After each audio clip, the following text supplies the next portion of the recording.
السلام علیکم میرے پاکستانیوں، امید کرتا ہوں کہ آپ سب لوگ خیریت سے ہوں گے۔ جیسا کہ آپ لوگ جانتے ہیں کہ علیمہ خانم نے اسٹریٹ موومنٹ کا آغاز کر دیا ہے، جس پر پی ٹی آئی کے اندر سے کچھ لوگوں کی چیخیں نکلنا شروع ہو گئی ہیں کہ ان کے اصلی چہرے سامنے آنا شروع ہو گئے ہیں۔ ایک زلفوں والی سرکار ہے جن کا نام ہے علی محمد خان صاحب۔ ان کو موروثی سیاست اب جا کے یاد آئی ہے جب ان کی بہن نے میدان میں خود اترنے کا اعلان کیا اور اپنے بھائی کو رہا کروانے کا اعلان کیا،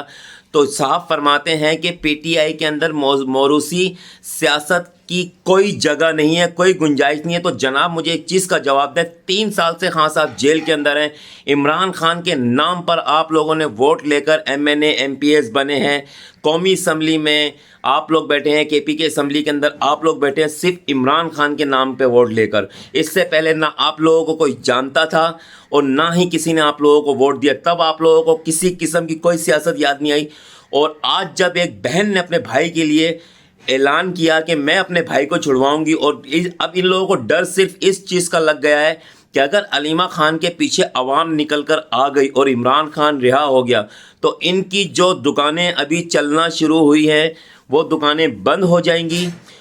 اور یہ پی ٹی آئی کی پارٹی سے بھی دھکے دے کر عمران خان انشاءاللہ ان کو باہر نکالے گا۔ یہ کسی قسم کی سیاست کرنے کے قابل نہیں رہیں گے۔ 40 سال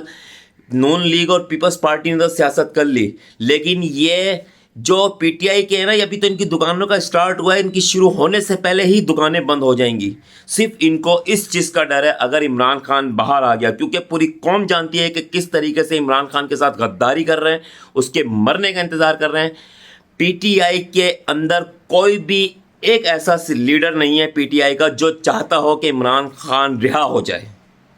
ہاں صاحب، زندہ باد۔